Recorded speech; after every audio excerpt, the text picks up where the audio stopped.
ओम नमो भगवते वासुदेवाय। कभी सोचा है कि भगवान विष्णु जो पूरी सृष्टि को चलाते हैं वो पत्थर कैसे बन गए? मतलब जो पालनहार हैं वो खुद पत्थर? ये सवाल जितना सुनने में अजीब लगता है ना, इसके पीछे की कहानी उतनी ही गहरी और रहस्यमयी है।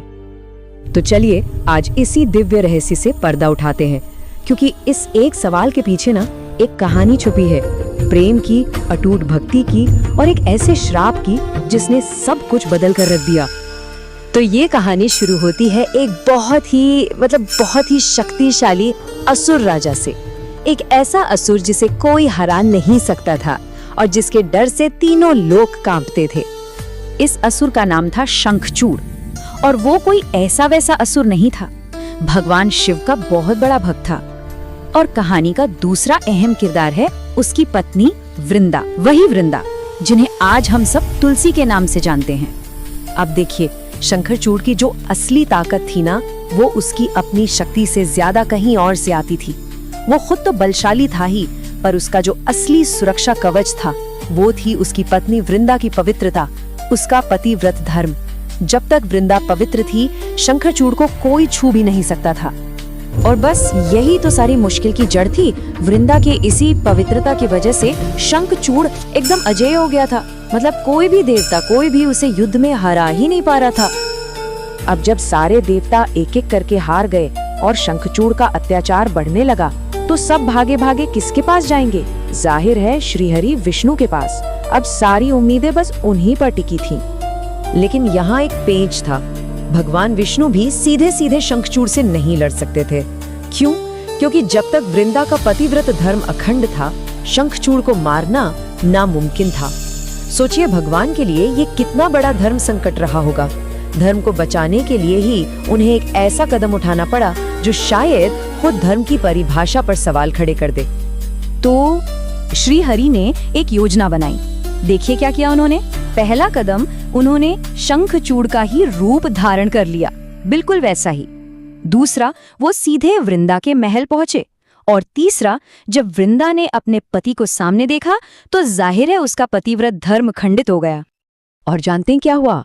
जिस एक पल यहाँ वृंदा का संकल्प टूटा, ठीक उसी पल युद्ध के मैदान में शंखचूड़ मारा गया। उसका जो सुरक्षा कवच था वो हमेशा के लिए टूट चुका था। अब कहानी उस मोड़ पर आती है जहां दिल टूट जाता है। सोचिए, जब वृंदा को इस धोखे के बारे में पता चला होगा तो उस पर क्या बीती होगी। उसे पति के जाने से भी ज्यादा दुख इस बात का था कि उसका धर्म, उसकी पवित्रता छल से भंग कर दी गई।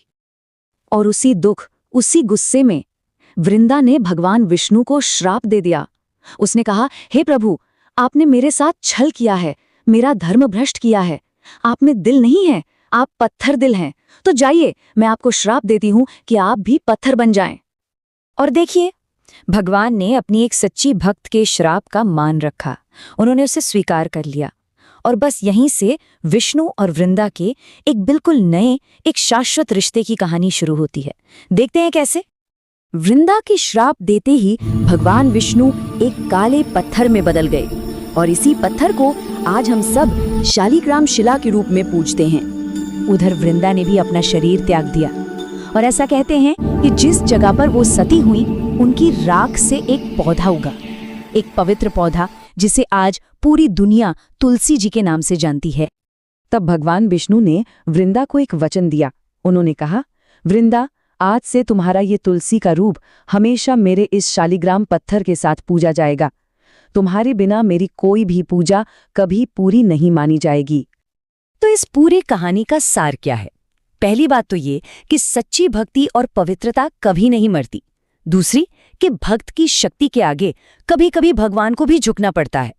और तीसरी और सबसे अहम बात, तुलसी और शालिग्राम का ये जो मिलन है ना, ये पवित्रता और भक्ति का वो अटूट बंधन है जो हमेशा कायम रहेगा। और आखिर में एक सवाल, जरा सोचिए, ये बात भगवान के स्वभाव के बारे में क्या बताती है कि वो इतने बड़े होकर भी एक सच्चे भक्त के श्राप का मान रखते हैं। शायद यही दिखाता है कि भक्ति से बड़ी कोई शक्ति नहीं है ना?